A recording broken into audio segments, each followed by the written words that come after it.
Hey, RecLess listeners. This episode is brought to you by Cody Brenner Designs. You may have noticed we worked with Cody to freshen up our look here at RecLess HQ, and we added some new graphics to our social media campaigns as well. Cody specializes in logos, graphic design for marketing, websites, social media, and really anything that you can imagine. If you like what you see and interested in more, check out Cody at codynbrenner.com. That's codynbrenner.com, or check our show notes for more info. If you'd like to be a sponsor of a future episode, reach out to us at recklesspod@gmail.com for more information. All right, now on with the show. Welcome to Season 4 of RecLess, the podcast expanding your knowledge and making you smarter about the field of parks and recreation. Your hosts are Shane Mize, Jay Tryon, and Tom Venniro, three career-long friends from around the country, bringing insights, industry stories, and a surprise guest each episode. Thanks for swinging by. We're glad you're here. This is RecLess. What episode are we on? 70? Episode 70? I think we already did 69, so it would... It's episode 70. Yep. 70. Big one. They all are. You don't look at the things I send you? What is this? No, I don't. I just look at the link. Gotcha. Okay. Just like you've never watched an episode. How's it going, guys? Good, man. Very good. Are you supposed to read emails? I think the things best practice? I think the things I send you have all the information in there. It says episode 70, season 4, episode 10. He's going to start like putting like 75 when it's like 71 and just like totally messing with us. Well, that I would still have to read it. I'm still going to ask. It only works if you care. So, guys, before we get started, anybody here running on chai today? Chai. I'm extremely intrigued because I don't drink coffee. I despise coffee, but I am a chai fanatic. The chai man. Chai guy. I have some respect for this person, whoever it is, and pretty much have some favorite chai places in every city I go to. If there's not a chai latte shop in Chile, what's the name of that stupid town y'all misspell? Chai. I can't even say it. Tom doesn't know. Chili chai lai. Chili chai lai. No, I don't. No, thank you. Shane probably doesn't know what a chai is. No, it's dirt though, right? Like dirt water, like the rest of the shit y'all drink. It is part of the earth. I think it comes a little from more earth. natural than a monster. I'll put it that way. No. I had to, so our guest could be someone from maybe a Starbucks. Who knows? I had to ask the guest embarrassingly if I was pronouncing it correctly, though, because I am also not a huge coffee tea. I mean, I like tea, but I don't get crazy. I'm not going out for it. So chai, learn something every day. You ready to go? Let's do this. All right. Welcome to RecLess, everyone. This is episode 70. Season 70. 7010 of season 4. That's right. And I am here as always with my good friends and partners in this career of Parks and Rec, Shane Mize and Jay Tryon, as we take you on another little journey of what it's like to be a part of this profession. So, hey guys, chai drinking. And yes, and running on chai. Our guest today is running on chai, and Jay is excited. Guys, how are you? I love chai. Absolutely. I'm great. And I'm good. I don't know what the hell chai is, so looking forward to hearing more about it. Yeah, it's interesting. I'm sure. Like, you would think, and maybe you wouldn't think this, but the average person may think like a chai is a chai no matter where you go.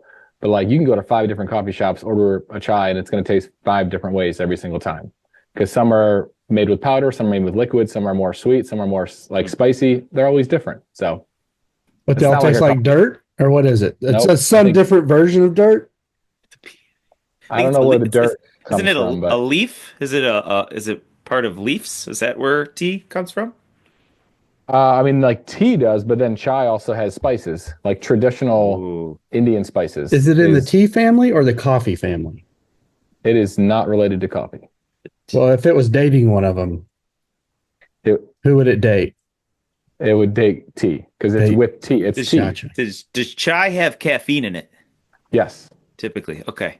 Yes, Well, because it is derived of black tea and spices, and black tea has the highest amount of caffeine out of any tea, whether it's black tea, red tea, white tea, green tea. Black tea is going to be more caffeinated. Pink Monsters have a lot of caffeine too. Yeah, I think monsters have some chemicals in there too. This couldn't have worked out any better. I was really hoping to ask Jay for a PSA on chai and coffee for our openers. So I can't talk about coffee, but I can talk about chai. Bucket list. All right. Chai and saucers. Our guests are riveted right now. They are on the edge of their They're seat. regretting what they've chosen to do. So let's get into our opening question, which has nothing to do with chai, but that's a disappointment. I know. I have some chai behind me if we want to share it. But. So a little context to the opener here is we have a dog park that we are getting ready to open and launch, and we've been going through this really great promotional marketing campaign. It's unique, it's different, it's a dog park. You get to play on words and terminology, and we're creating a logo specific to the dog park. We're doing something kind of inspired by Disney, where Disney does hidden Mickeys. So our logo is going to kind of have a hidden HP in there.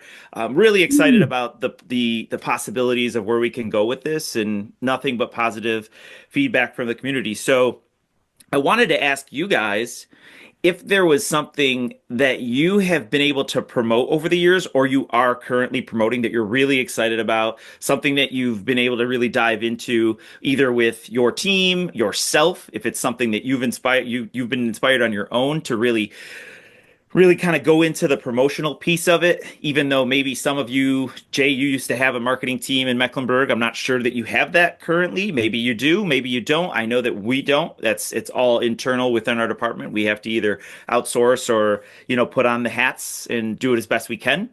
Shane, obviously you are really creative with t-shirts, which I find very interesting about your t-shirts too, is that when we're doing t-shirt creations, it's usually Hilton-Parma Parks and Rec. You're doing it for the city of Pflugerville. I don't know that I've seen maybe a couple where it says Parks and Rec, but typically it's city of Pflugerville. So I know you have that passion there.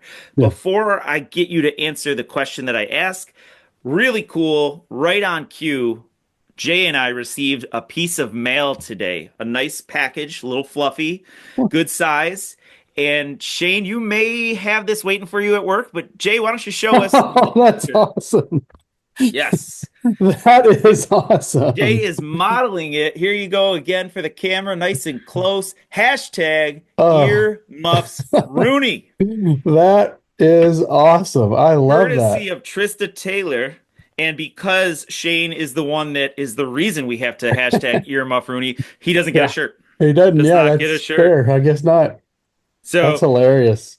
Also, I never actually really thought about that until you just said that he is the reason. He is why we have to say that. So also, guys, hopefully you can see this picture. Oh my gosh, look at her. Sent to me today. Is she wearing that to school or something? They're coming back from a vacation from Arizona.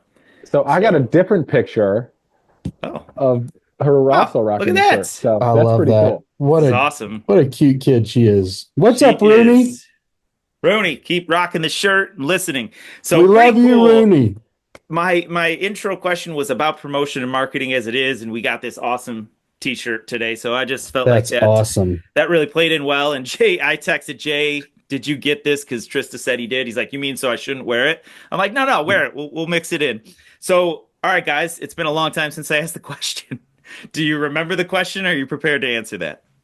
It was something about cursing at state conferences or something? No, it was about cursing and chai, mixing the two together. Yeah. So, no, promotion. Something that you are either currently promoting or marketing that you're real excited about, or something that you've done, whatever. It doesn't have to be the recent past, that you were just really excited to get into, not just from a perspective of the service, but the actual promotion and marketing of what you were doing, engaging the public with a campaign, so to speak. I'm excited about we're building this new rec center, and it's going to have some things no one else in the country has. So far, it'll be the only stand-up indoor water slide in North America that we've been able to find out. It's going to have a turf ramp that goes from the first floor to second floor, a couple of those things. So I'm looking forward to how we're going to market that. We haven't really started working on that yet. But when I think of marketing campaigns I've been a part of, I think the one that I had the most fun with, and I've probably talked about it, I should probably choose something different, but it was the master plan process.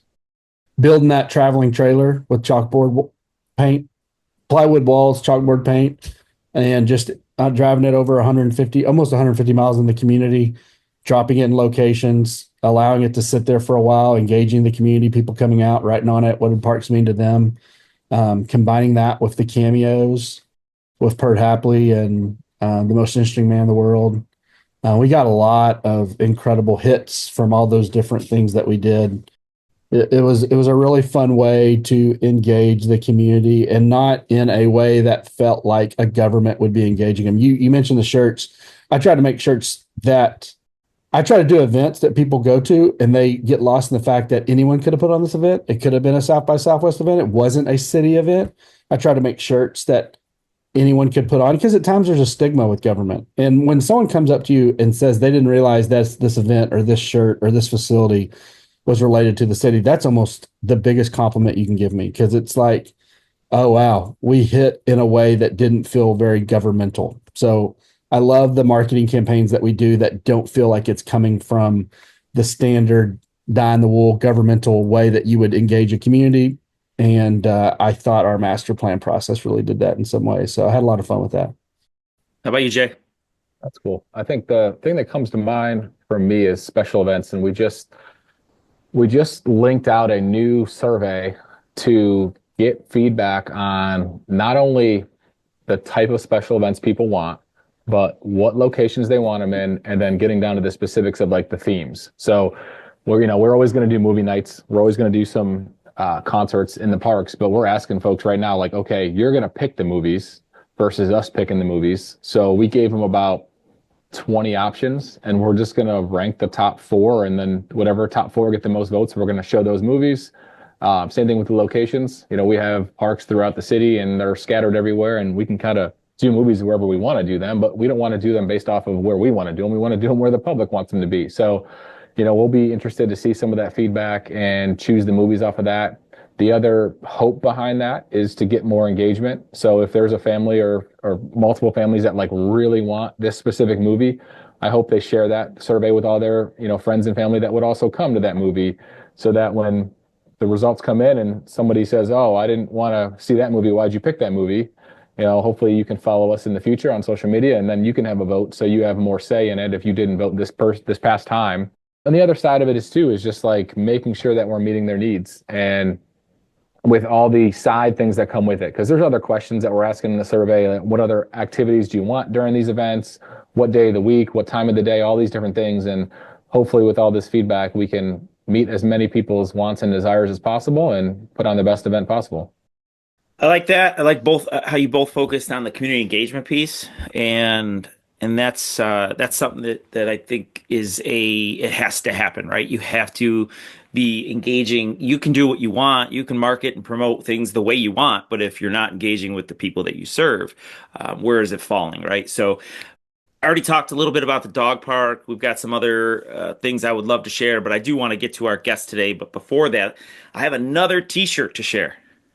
Okay. Crazy. Yeah, this was planned. The first one was not. So I don't even know, had to be maybe 6 months ago, 5 months ago, made a little announcement, and we got some bad news. I think, you guys can remember that, but we got some good news. Hey, I love that. That's And awesome. we've got a Look little at that. onesie here, the littlest RecLess. I think that's what it says. Yeah, Yeah. littlest RecLess fan. And And so it's like in the shape of, it's a microphone, but it's also in the shape of one of those little, shaker it is. baby. It's called a rattle, I believe. rattle. Is that what it's called? Yes, it is a rattle Is it? with a microphone in it. That is shaker, baby.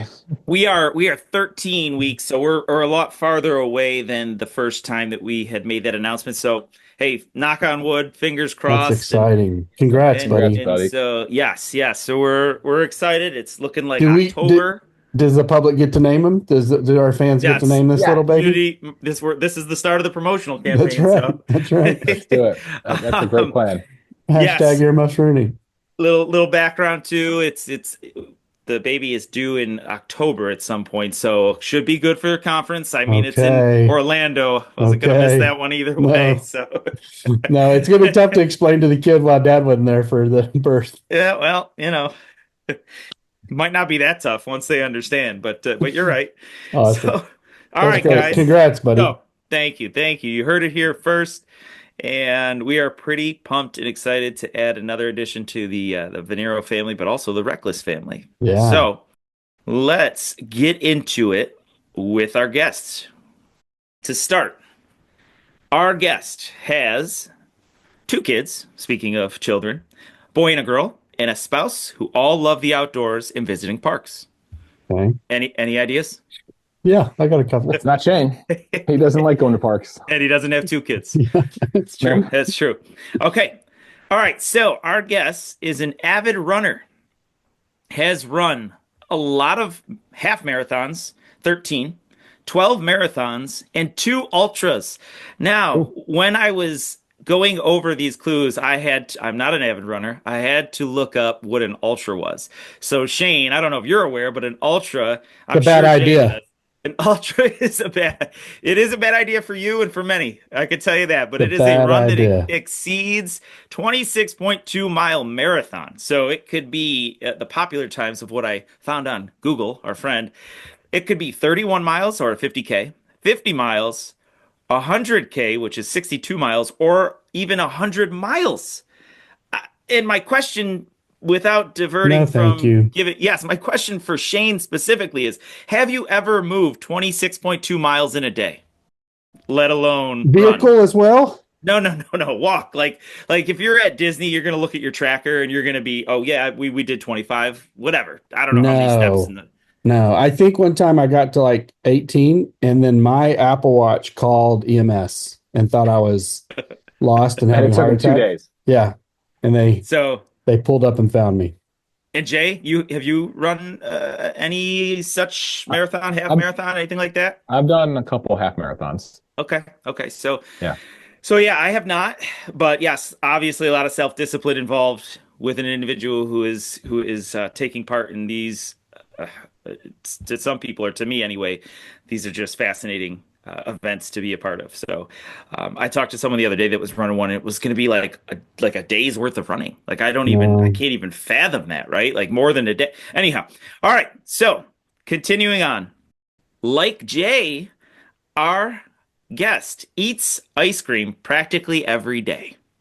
Man, I like this person. Like Jay, they love their chai. As you can see, like Jay, this individual also likes a good craft beer, stouts, IPAs, especially from a brewery called Burial, which I'm not sure if that gives it away to Jay or not. Burial. Okay. I mean, it's I walk to Burial. It's in my neighborhood. Oh, wow. But they have multiple locations. Okay, There's one in okay. Charlotte. So when I was going through these, I was just shocked at how similar Jay and our guest are. But anyhow, that ends here for the most part. Our guest. Thank goodness. It's been a big hashtag Rooney Love Fest. Yes, Fucking Love Fest. Our guest previously worked for a gold medal park and rec agency, one of which I know who it is. okay, all right, then I'm going to stop there. Our guest now works in the event specific industry. Does that still get you on track, Shane? I would have guessed this person earlier. I was waiting to see if they have transitioned out of our industry. I absolutely know who it is now. Okay. They specialize in marketing. Jay knows him very well. 30 plus programs and events throughout the year, most of them falling in May. So I want to thank our guest for making the time. It is April 14th, and busy season is right around the corner. All right, our guest. Initials LL. Initials RLL. We have known this individual dating back to the early YPN days. They are the only female in the Unusual Suspects YPN Fantasy Football League. That's right. True story. And she whooped us.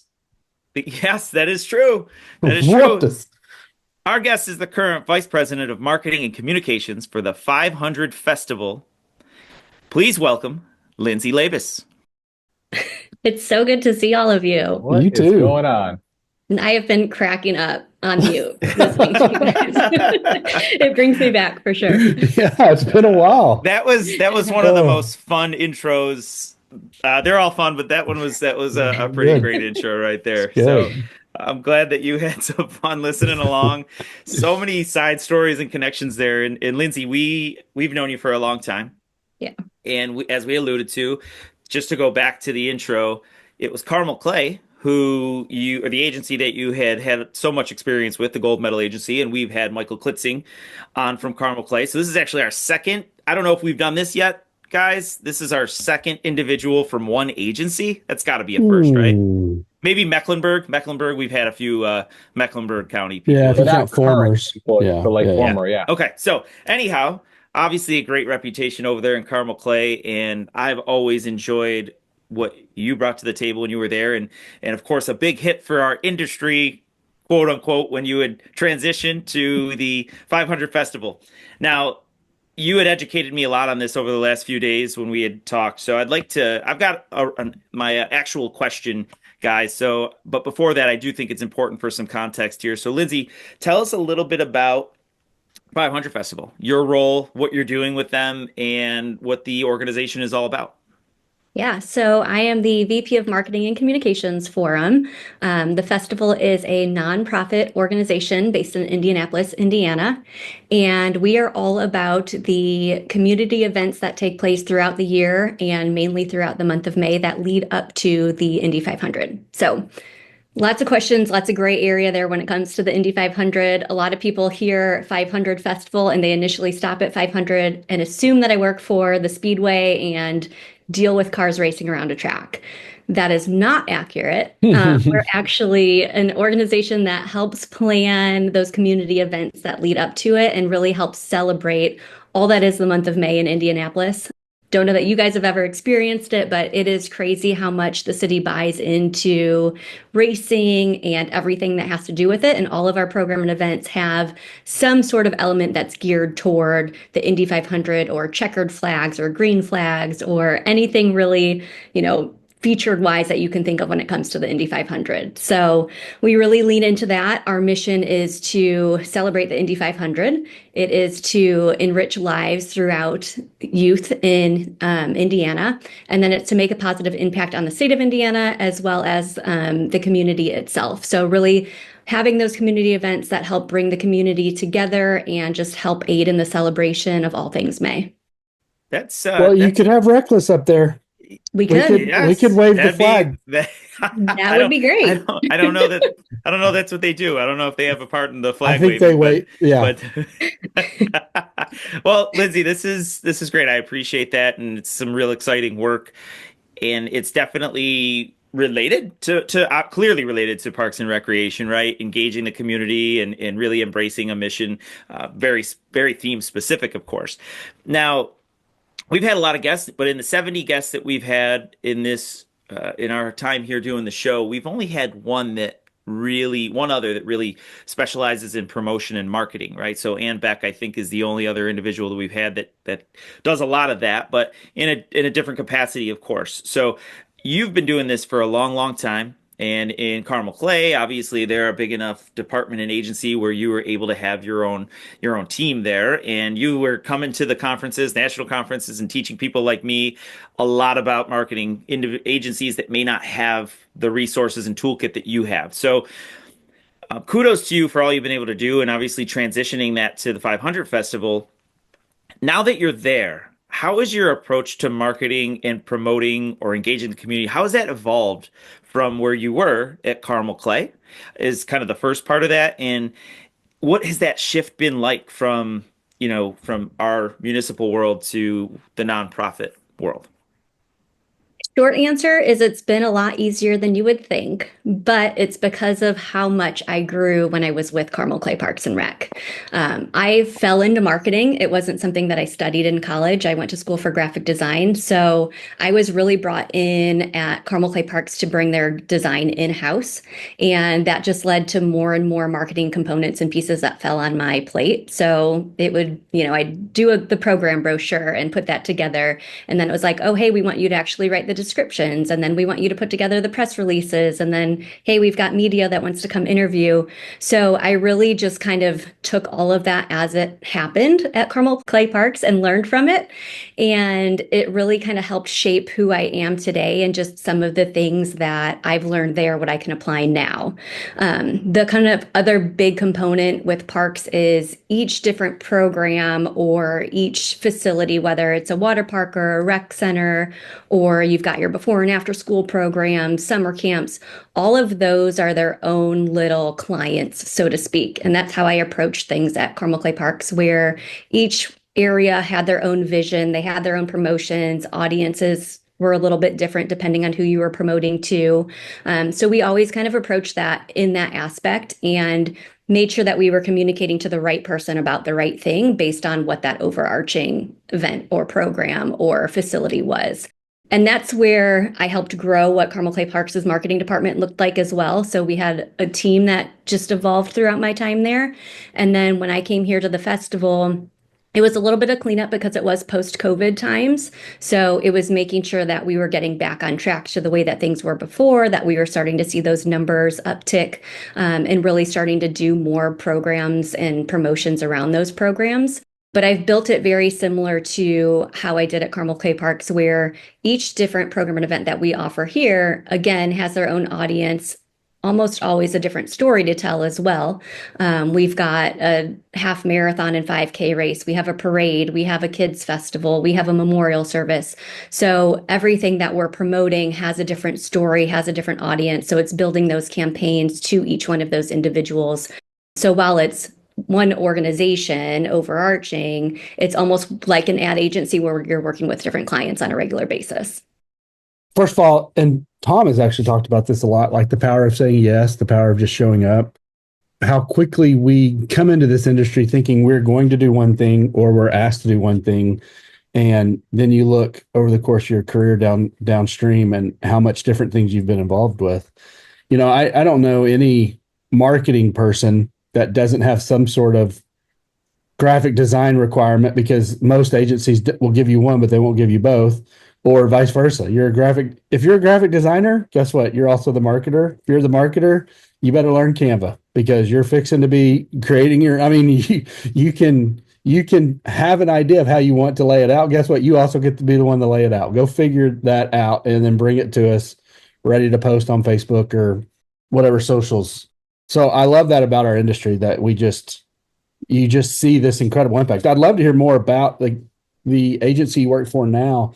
How is that funded? Is that through some sort of hot tax or chamber funding? Because that's a service to the community, just like what you would do in Parks and Rec, all the events you're putting on. But I can't imagine it's not tax dollars, is it? It's not tax dollars. It's funded by participation. So there are fees with a handful of our programs and events, but not all. So our mini marathon and 5K have registration fees that are attached to that. We've got a couple price increases that we do throughout the year that help us bring in some money. But then on the flip side, we also do some discounts and deals. Our parade tickets cost. We do a breakfast with over 70 Indiana mayors, and there's a fee that's attached to that. A lot of it comes from corporate sponsorship as well, and then partnership. So every single program and event that we have has a title sponsor, as well as what we call associate level. So a lot of buy-in there from local businesses in the community.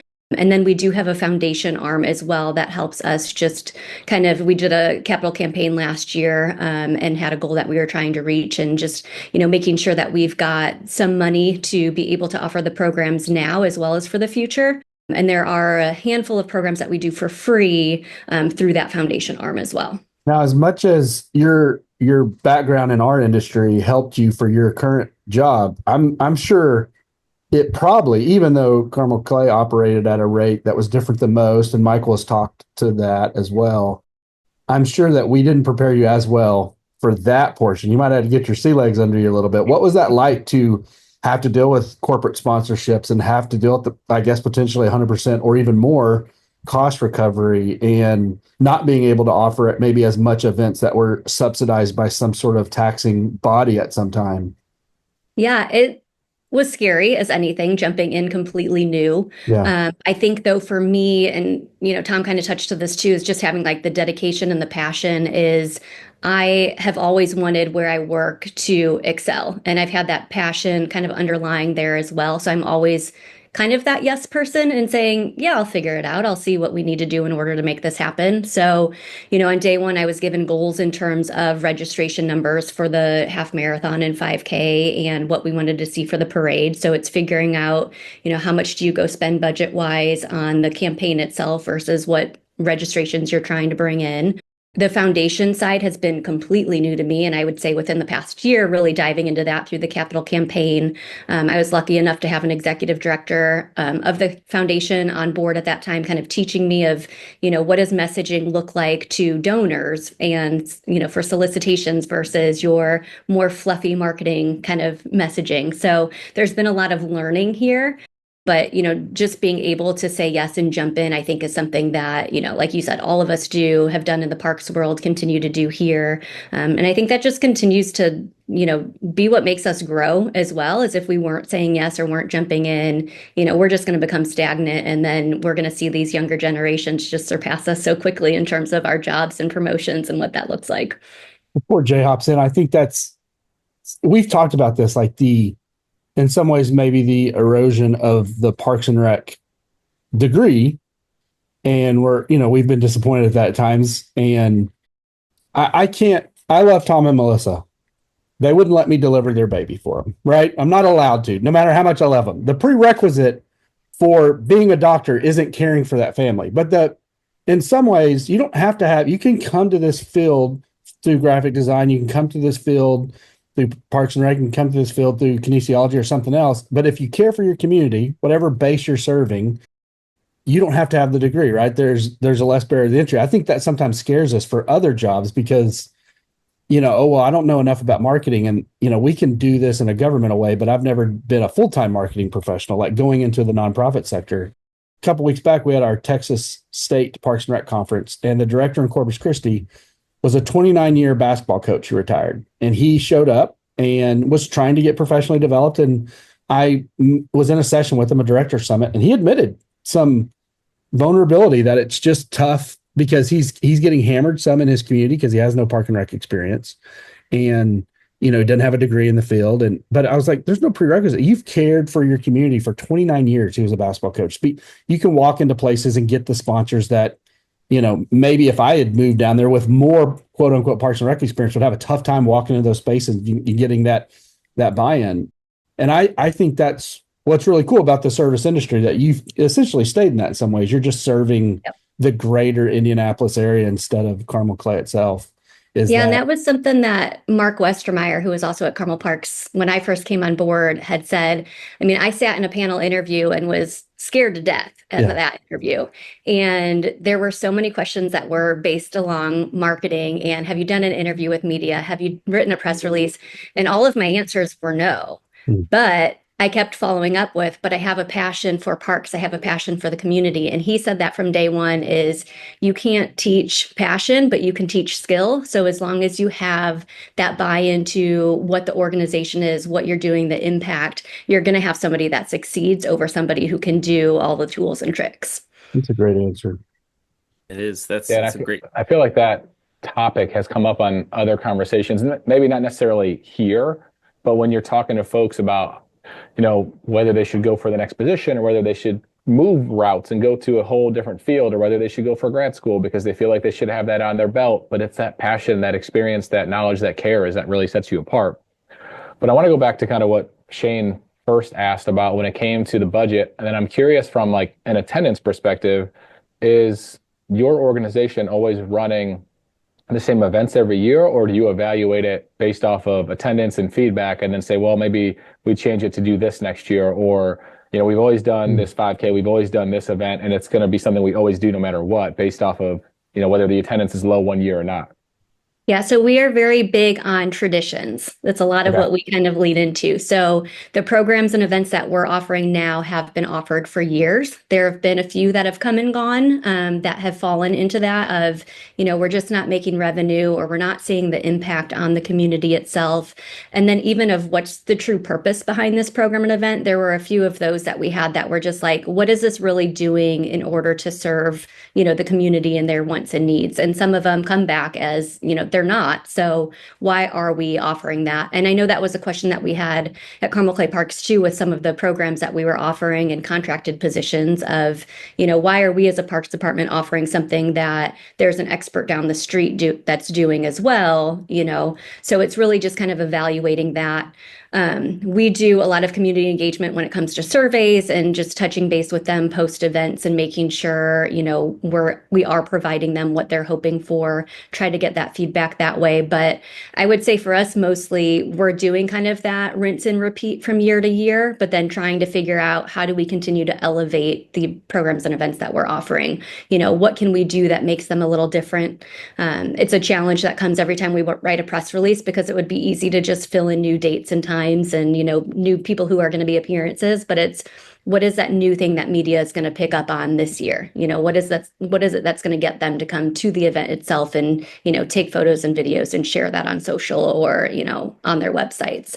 So it's always something that we're trying to consider. And then in terms of new, because we have so much of that tie to the Indy 500, we always try to have some underlying reason or link that ties to them. So our mini marathon, for instance, has 2.5 miles out of the 13.1 that runs around the Indianapolis Motor Speedway track. So that's something that's unique about that event. Our parade has all 33 IndyCar drivers who will be competing in the Indy 500. So they get to take a lap throughout the parade. So there's always some component that's tied back to them.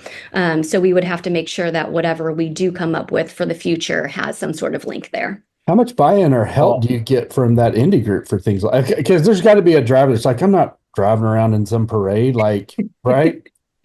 Yeah, there are some shame. things that are required. Yeah. But we work with IndyCar and the Indianapolis Motor Speedway, both organizations very closely, even when it comes to when we do t-shirt design and merch design. If we're utilizing the pagoda or the yard of bricks, we're sending things over to them for approvals. So we work very closely with each other, have standing meetings, just to make sure that, we are all on the same page. And then we'll have at a lot of our events, we'll try to get appearances by drivers, because that's what the community wants to see. That's what they're kind of, latching onto. And to see those 33 drivers within the parade, that's just something, cool to say that you were a part of and were able to, see on the streets of downtown Indianapolis. So there's a lot of collaboration, and that kind of ties even beyond or extends beyond both IMS and IndyCar with all of our partners and community members. I talk to it a lot of, we wouldn't exist if we didn't have the partnerships that we do, whether they're paid or, volunteer in kind. The festival wouldn't be who it is today without all of them. We're a team of 18 full-time staff. So, to put on some of the scale of events that we put on, we need a ton of people to help us with that. We talked about earlier with your experience with Carmel Clay, and obviously you mentioned Tom mentioned the races you've done as a runner, and you've obviously probably been to a lot of these events as a user prior to you working for them. How did that either help you make your decision to go with them, or how does that help you guide some of the events that you've been a part of as a participant? Yeah, I would say being a runner myself, and then knowing that I would help put on the mini marathon, which is, one of the biggest events that we've got. It's over 20,000 participants that are out there running on the day. That was the big driver for me. I had participated in that back in 2013, 2014. And that was a point in time where the event was so large that it was hard to, go out and get your personal best or personal record. It was just very crowded. So I had stopped doing it point in time. And then I started. That's why I don't run in it anymore. Too many people. Yeah. But yeah, just being able to know what that looked like at that point in time and the things that I loved and I didn't like about it. And then coming in, post-COVID and being able to implement some of the changes, I definitely think it helps being a participant or being a spectator in terms of knowing what that community is looking for. I just did another race this past weekend, and there's a few things from that I'll take back to this organization. So being able to get out there and experience what it is that you're putting on, I think makes the world of difference. Yeah, absolutely. And I did want to I got a question that I want to ask about kind of the workload in a moment, but just a great pull away from what you had mentioned before about Jay's question, how do you evaluate and move forward, right? And you had mentioned something about how can we make it, how can we enhance it? And that's such a great principle for all of us to look at too when we look at our events, when we look at just anything that we generally are providing to our community as a service. There's a great video out there of Jesse Cole from Savannah Bananas who had said that what they're trying to do, it's a terminology called plussing. And they're selling out stadiums. They're traveling now into other minor league stadiums or even major league stadiums and selling out better than major league teams for a general game. It's insane, right? And why are they trying to make the product better every time, even though it's already at a peak? And he drew that inspiration from Walt Disney, who did the same thing, where his individuals would come and say, well, you don't need to make the parade any better. You've already got Cinderella and Belle and all these individuals, whoever. Belle might not have been around at that time, but whoever was in the parades at the time, right? And the mindset was, no, we have to make it better. We need this to keep going this direction. We want more people. We don't care about the capacity. The more people, the better. Keep leveling up. And so what do? You bring in a dragon that breathes fire into your parade because you didn't have that last year, or you do a glow in the dark or whatever it is. So that message of how you can, that's such a great applicable message to everything that we do in Parks and Rec. And obviously someone who runs events like you do that are probably, you have to figure out how to get these people back every year. Right. He's always bringing it back to Disney, Lindsay. Everything goes back to so now, because you're bringing all these individuals back through the mini marathons and the parade and everything, that some of them are you said it's what do you call it, tradition, right? And it's basically something that you're doing regardless, and then you might mix in something new here or there. But given the fact that you're about to turn the corner into May and all of this is happening pretty much at once, right? How do you manage that workload? And you know, excuse me for being kind of ignorant to your role specifically, but you know from Parks and Rec at least that you have the seasons and we're like crunching or trying to put everything in one season and then it just rolls into the next season. And then here you go and you're trying to really put it all together there. And I know the summer can maybe add a little bit of extra stress or peak for individuals who are in the climate that maybe you and I are in. But Shane might be like that all year, right? They don't have a huge winter season or anything like that. But for you now, particularly, how is that time management piece when you know that you have X amount of events coming up in May?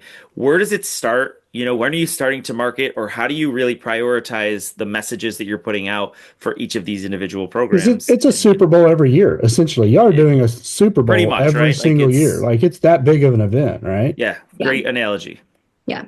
There's a lot of chai, a lot of balance. But no, for me personally, so when I came here, my team that I inherited was taking notes and putting their task lists on Post-its or a sheet of paper, and they would be writing it down. And, you know, they each had their own individual task list, but there may not have been full communication amongst the team. So I came in and immediately was like, we need a project management software. We need something that is going to help us communicate and talk to one another and work with one another. So I implemented Asana, which is just that. So it's a place where I'm going to try to keep it short and not super nerdy, but it's a place where we have all these different projects, which are all of our program and events, which then continue to dial down to tasks, subtasks, subtasks, subtasks, subtasks, subtasks, yada, yada, yada. And you would assign that to team members with due dates. You can put in, you know, descriptions of what needs to be done. And it was really just building out that all-encompassing kind of marketing strategy and calendar for us and figuring out when we needed to accomplish some of the things that we needed to do. So there are some things for us. Merch is a huge thing for us in terms of we've got participant shirts, participant medals, participants hats for a handful of our events. We have volunteer shirts for every single one of our events. We have pins that go out to our corporate members as a thank you every single year. You've got, you know, office supplies, things like that. So we've got some things that are, here's your hard deadline, you've got to meet it. Otherwise, you know, the company that we're working with on that, we're not going to get it in time. Then you're going to have 20,000 really upset participants that they're not getting shirts and medals as they cross that finish line. But then other things kind of just ebbs and flowed as the timeline went. And it was like, okay, we know that this event's taking place first, so we're going to build out that plan backwards first. And it's really just taking the time to figure out what that plan and strategy looks like, and then what channels you're going to market, who you're going to market to, and then it's really overlaying what that message is and what that's going to become over time. So you said you had 17 or 18 staff, right? As a group. As a whole. Yeah. But during this month of May, you probably have thousands of people that are volunteers. Am I right? Hundreds, if not thousands, that you manage. Is that correct? For sure. We've got about 2,500 volunteers that participate in what we say as 7,000 different individual positions of volunteering throughout the year. Wow. And then we have, all different groups of people. We've got National Guard, Homeland Security, we've got police, we've got fire, we've got everybody you could think of in a community is latching on and helping us with the month of May. So a question that I don't think I have never done very well, and I don't know if the industry is doing it very well or not, but there are times, right? You'll have an event and you would know. At one time you're a special event coordinator and you're a staff of one until event day. Then you're a staff of 150 people. How do you get the message to those volunteers for buy-in, and just for when someone walks up, they know where to, either they know the answer or how to relay them to someone else? How do y'all train those volunteers? Is it months of prep ahead of time? Is it some sort of docket? Is it a website that they follow, or a combination of all of them? Yeah, volunteers, we've got a website that we utilize in terms of like signups, and then they can individually see their profile and details tied to each program or event that they're volunteering for. So it'll have, you've got to check in this location at this point of time. This is the information that you're going to read to the students that come across for these study trips, or, this is what you're going to say when you're walking around the parade route to attendees.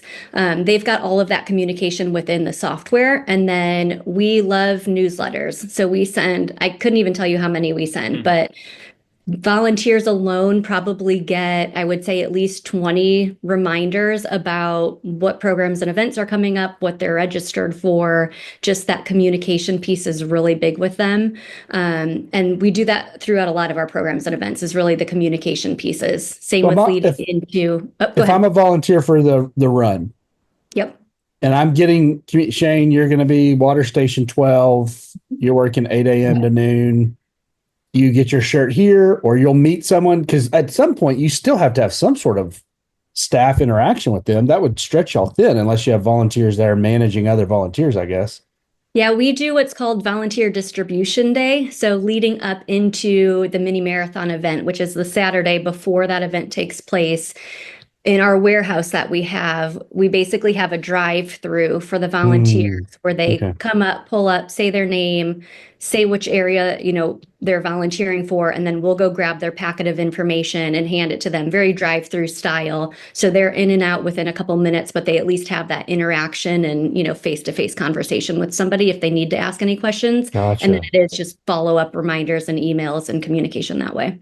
That's cool. So, really quick, I want to go to the practical piece of that, or I guess the tangible piece of not just the volunteer management, but the newsletters. We sometimes, I think we gloss over this, but there's listeners out there who want to know what an expert like yourself is utilizing. So you mentioned for that task management, you said, I believe the word sauna. Asana, ASANA. It's not a sauna. Well, when she said sauna, I was like, that's another thing Shane's probably never been a part of. But either way, so Asana, is that the software? Yes. Okay, so you've got that. That's what you're using for maybe your team workflow? Yes. And then for newsletters, are you using MailChimp or Constant Contact? What are your preferred? We're utilizing Emma. So EMMA, which is equivalent and very similar to your MailChimp and Constant Contact side of things. It's just been one that we're kind of stuck in our ways in some areas. And because our audience of however many, we date back to 1957, the audience is in that database. So we're not going to change at this point in time. But we utilize them in order to send, communication out. And we've got groups and segments, and we, based on which program and event that we're targeting, we know who to pull and what information to pull. Okay. And is there any volunteer management software that you're using? I know there's scheduling softwares out there. Just curious. Is there anything that there is? We utilize Volunteer Local for that. Okay. Is that something anybody can utilize, or is that specific to Indy? that anybody can utilize that. Okay. Yeah. Now, obviously, we talked about how much you rely on volunteers. There's agencies that also need to rely on volunteers, and sometimes we have a hard time finding them. Is there, like, what just tidbits of advice would you give someone right now that just say, hey, really need more volunteers for this event or for this activity that we're trying to do? And sometimes they're not as easy to come by if it's not a large scale event like the ones you're getting, just because they're much not as maybe as known as the events, in a smaller town or smaller community. Yeah, I would say definitely lean into colleges and universities. So we do a lot of fairs and have tabling events with them during any of their career fairs. Even though it is more so volunteering, we always have a presence there. So always having some information or business card that they can pick up. And then we lean into a lot of our corporate partners as well for that. So we're going to them to see if they want to, use this as a team bonding experience for their group of employees. There's a handful of people that we work with that have volunteer days where they still get paid for the days that they're volunteering at other organizations. So we lean into those a little bit and do a little research behind what those are. Like Eli Lilly has a day of giving, or a day of caring. So we try to figure out what that looks like. And then we're reaching out to them with the information of, hey, on this day, we've got this event that's going on, or, you may not be able to happen at said event, but we could use you to help stuff packets or, goodie bags for a future event that we've got down the line. So leaning into that helps. And then, like I said, because we're so tradition based, we have a lot of people who have been volunteering for many, many years. So it's just making sure that, we're staying in front of them. And there are a lot of the individuals that are, coming to us and saying, when's registration opening? We want to we want to volunteer. We want to help out this year. When does that open so I can get signed up? Because they want to be the first in line to everything as well. I was going to kind of point to this earlier, but I think the whole generational thing around programs and events in parks is one of the coolest things that I've experienced since I've been here. And I think sometimes that starts with volunteering where, it's okay for a family to come out and they can be what we call a pit station at the mini marathon, or, they can come help at the parade. And really getting the younger generations to see these programs and events from the get-go. And then as they grow up and, go through their life, they want to then become a part of the festival, whether it's participation or volunteering. So it's making sure that you're kind of reaching all generations and some of the promotions that you're doing too when it comes to that. Do you have like a volunteer appreciation or like a volunteer only shirts and swag? You swag them out? They got stuff that we do. Yeah. Yeah, each Can of them RecLess get volunteer. So there you go. Yeah, I'm sure they'd love us to volunteer. Yeah, they've got a deadline of registration. It's a date in April, and if they register by then, they'll make sure to get their T-shirt that's geared toward the program and event that they're volunteering for, or multiple program and events that they're volunteering for. They get tickets to our volunteer appreciation event, which takes place in the middle of May. And then the other big thing that everybody loves is they get 2 qualification tickets to the Indy 500. So that's a big driver too, and motivator for us. If they've got some cool prize that they could get by registering to volunteer, that always helps as well. Let me talk about the Indy 500 real quick. Were you a fan? I mean, it's like just a bunch of left turns, right? No one's listening. Just be honest. Blink twice or whatever. If you were like, do you go to the event and you're like, I'm enthralled by this? I've never been. I hear it's incredible live. It's one of those that you have to experience. Yep. But were you a fan beforehand? I was not. So racing, and I always, it was never my thing before, but I would say since coming here, it's definitely a cool perk of being able to sit in the stands and watch it and know just a little piece of what that team has done in order to make this event happen.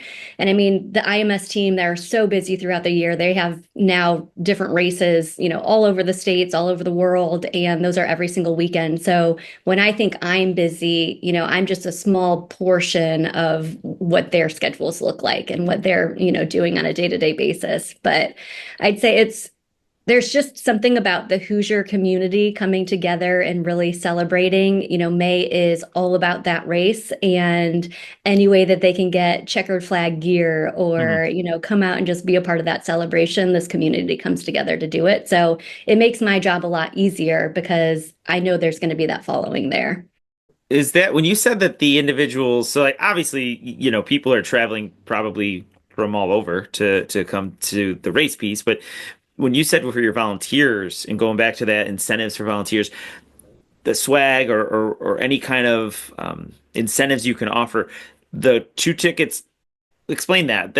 I'm assuming those aren't 2 tickets to the actual Indy 500, correct? Correct. So that is 2 weekends before the Indy 500 where the drivers are qualifying to then compete in the Indy 500. So And they get their timed. race positions. Yes, they're Yes. getting Come on. timed. Okay. Yep. yeah, so they It's get time embarrassing. basically to come watch and see the qualifications and which drivers end up making it. That's a pretty cool incentive, though. That's It is. really great. All right. Well, I think it's time, and I think Shane cheated just now. We have a little bit of a part or a section here that we call rapid fire, where we ask more kind of quick hitters. I do what I about you. want, Lindsay. Yeah, he does. I like it. Yeah, And he's been really great with the hashtag earmuffs Rooney today, by the way. I have. I haven't Well cursed at done. all. Well done, you did Shane. once. I counted. We're gonna have to go back to the tape on that one. All right, so Lindsay, I'm gonna kick it off here with a question. Have you ever? I would call myself a moderate thrill seeker, meaning I'm not jumping out of any planes. I'll do a roller coaster. I'll go upside down on a roller coaster. Probably not gonna go on a roller coaster that's at the top of a Las Vegas building or anything like that. But anyway, moderate. One thing I have always had this desire to do was get inside a car that's on a track. And I don't want to be there when there's other cars. So going back to moderate thrill seeking, I don't want to race. I just want to feel the speed. I want to feel the speed on the ground. Is that something that you've ever had the opportunity to do, being a part of this, or no? I was just able to drive a Chevy truck Look at around the track at 35 miles per hour. And it was Nice. That's my speed. That's right. Nice. Right around my speed. That doesn't I'm count. sure they have because I know in Texas, I imagine all over the place, they have that Richard Petty driver school or experience where you can get out and probably in the off season, probably not in the season, but you can get on there and get some laps in, I guess. I'm sure the Indy spot does the same thing, right? Yeah, you can do that. There's also during one of our events, they've got cars doing donuts in one of the parking lots, and it's pretty cool to see people do that as well. But they do have a museum experience, and a portion of that is going to see the track and getting some of that thrill, I guess. Cool. You mentioned there's a wide variety of events that you guys put on. Is there one that is your favorite? By far, the mini marathon. And is that for, you said you ran in it, or you were actually in it in 2012, 2013? Well, we both were. Yes, with Shane alongside. You With finished Shane, yeah. same time. Before it got really of course. popular, we were avid. Except, Were you setting the pace for her? Is that what it was? Something like that. well, when he was After a while, I told her to joking, go on without me, but yeah, I started out. when he was joking about volunteering, I was going to make a comment, but he did a very nice job of telling us where he would be. Water station, Water or station, some monster station, sort of non-mobile Hydration. position. Yeah. Yes. So, so that's not just for youth then. That's for adults can do the mini marathon too. Correct. Yeah, we do have what we call a rookie run that is more geared toward youth ages 3 to 10 that takes place during that kids festival that we do in the middle of May.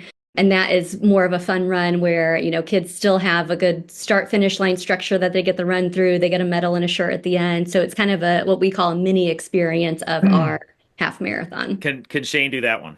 He could probably do that. It's anywhere from a block to like 4 blocks. So I think the kids would beat me though. I'm not sure you can they finish in get time. super competitive. So I guess you've had to quit running in it. You don't get to run in it if you're putting it on, right? That's correct. Oh, was that a tough? I mean, you took the job because of your experience with that, but then you also had to give up running in it. Was that pretty difficult? It's more difficult, I think, now being a part of it than I thought when I took the job. I'm a sucker for that finish line experience and seeing everybody cross the finish line. I'm always have tears in my eyes and are always just so thrilled of what people have overcome to get through those 13.1 miles or 3.1 miles, whichever route they're taking. So I kind of get to make up for it that way of I get to be there at the finish line from the very beginning to the very last finisher. And that is very fulfilling for me.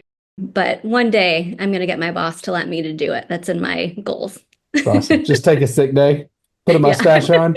I should. That's right. So, just kind of piggybacking off the marathon, when I had to do all this research about an ultra, I was blown away. And someone, his name is Jeff Nutting. He does what we do, and he's across town. He was telling me he was running this. I don't even remember how long. It was longer than a marathon, right? So it was an ultra. What's the longest straight you've run? Hours or days? I'm so intrigued by this. And who was chasing you? Nobody was chasing me. That's easy. I think 28 was as long as I've gone. So I don't think 28 I've hours? no miles. Oh, I don't think miles. I've hit, yeah, I don't think I've hit the 30 mark yet when it comes to ultras. I think 10 hours was the longest that we did, and that was a international trip where we were going up and down mountains and, not the type of landscape that you see in Indiana. So it's a little bit harder. I one time walked about 3 miles to a bakery in New Orleans. I don't know how that. I don't know what the equivalent is. And complained the entire time. Lindsay, we passed 15 fucking bakeries to go eat at that one. There it is. There it is. Oh, earmuffs, Rooney. Earmuffs, sweets, Rooney. Yeah, I missed out. Where's your favorite city that you've ran a race in? Because I know every city's different. And is there a favorite? Inside the States, I would say Chicago was by far my favorite. It was not my PR, but I was coming off of my first pregnancy after that one, and talk about emotional roller coasters. I mean, after you have a kid, your emotions are all over the map. So that one's just so cool because there's literally somebody cheering you along every single step of the way. It's one of the coolest spectator races that I've won, and I don't think those individuals know how important they are to the runners. We may not give the high fives or go hit the poster boards every single time we see one, but the spectators are really what help you get through it too. It's a big mental game being out there. Does your race qualify you for one of those larger races like the Boston Marathon or whatever? Ours does not. We are not a Boston qualifier. Is that tough? Is it you have to jump through a bunch of hoops to do something like that? Because you got the amount of people, 20,000 people running in a race is definitely a large race, I'd imagine. Yeah, I would imagine there's some hoops to jump through. We're hosts of the USA Track and Field 5K championships this year and next year. So more on a smaller scale is kind of how we're tackling that. But even that, it's pretty cool to say that, you were running the same course as some of the elites that are racing the 5 kilometer championships. What do you miss most about Parks and Rec, the industry? Oh, so much. Now, Lindsay, before you answer that question. That's my question. No. Are you? My question. If I recall, I'm reclaiming my time. You live in the Clay area, right? I do. Okay, so she still lives there. I was going to ask that if you're still, engaging. But yeah, go ahead. I do. I'm still an engager. I still follow them on social. There's still a few things out there that I designed when I was there, so it's always fun that feels to see some good. of that nostalgia. But yeah, Parks is just, man, I don't even know how to describe it. It's its own world, and it's such a great one. And just the people, the connections, the family that was created from that. It's interesting, since I left Carmel Parks, I have reconnected with almost all of the females that were there during my time on all individual basis. And it's one of those things that I'm like, I need to get this group of people together, because while Parks is amazing, there is life outside of Parks, and it's really neat to see how people have taken that experience and what we all learned there to their next steps and their next careers. And I think it's just so powerful. Like we were talking very early on, is you may not have that skill set from the beginning, but the things that you learn, because you are literally in everything, you leave with so much knowledge and so much that you can kind of fall back on. And you don't need to be, tied to one specific area or niche. It's, you can go really conquer the world in whatever you want to do, because you've got a lot of skill sets that you can bring to the table. So this is not a question, but it's more a recommendation. I think you should put in a session to be back at conference. Just so we can see you. Yeah. And A, it's just selfishly we can all hang out again. But B, I think you would be a great person to present on, moving from the park and rec industry to what you're doing today. And there's so many similarities from a topic that you can bring to the table that it would be a very well-rounded volunteer management event. I'd go to a set just on volunteer management. Yep. Yeah. The marketing piece. Yeah, absolutely. So great comment. Just putting a little nudge in there. You should do that. The first time that I was wondering where Jay was going with that, because we usually don't give recommendations to our guests, but I was like, oh gosh, where is he taking me next? So my last rapid fire, and I don't know if the guys have any more, but my last one for you today, because even though you might think that this is a chai podcast based on Jay's PSA, it's actually more of a food podcast. And so we went to Indy for the national conference some years ago, and I don't know if I did the best of really experiencing all Indy had You food didn't. wise. You Probably didn't. not. Probably not. So, what is at 500 festival events or the Indy 500, whatever? What's like the staple? What are we? What are people going and they're saying? Oh, I'm going there and I've got to get this. Or is there one? We don't have one at the festival, but at the Indy 500, definitely the Tenderloin is one that I hear about all the time. It's where everybody wants to go. It's one of the longest lines that you'll see or wait in. Yeah, I would definitely say that in terms of like month of May, that's what people are leaning toward. Okay. And then if we go and visit you and our friend Michael in the Carmel Clay area, where are you taking us, or where are we going? Ooh, so many places. I'll take you to Patted Shoe for brunch. It is one of the best places I've eaten at, I would say, across the board. I love a good burger. So Pikachu? probably, what did you say? Pikachu. Pikachu, yeah, Pikachu. My son's a big fan. Before you were so rudely interrupted, you said some things that really pulled at my heart. I love a good burger. Oh, yes, I do love a good burger. We have a ton of different places locally here. Brew Burger, I know, isn't necessarily all local, but that's one of my favorites for sure. And then, steakhouses, we're known for St. Elmo's. We've got a handful of places that are kind of more that fine dining-esque, but I think it depends on what you're looking for that day, but I've got a whole list I could send you. Okay. My last question. I'm sure the indie event itself or the buildup brings out some pretty big celebrities. Who are you most starstruck by? Ooh, that's tough because I'm not a big celebrity person. Right. Other than RecLess, right? Just Other than you guys, yes.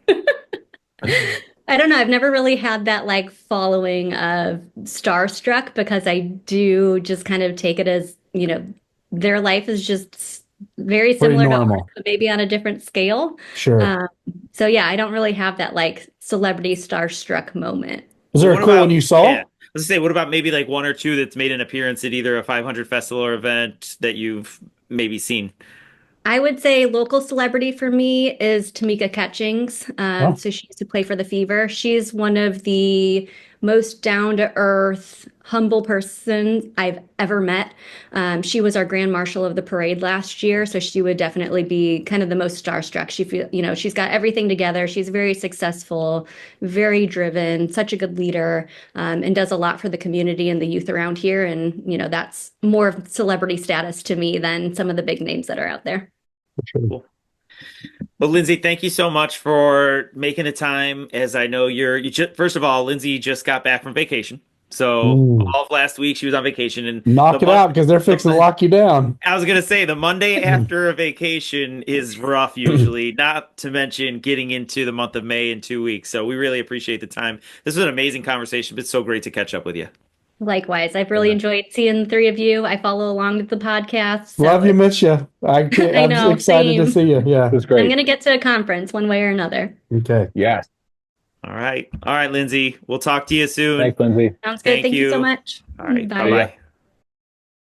Man, first of all, what a great episode just to see her. I thought, or I kind of thought that's who she was early on.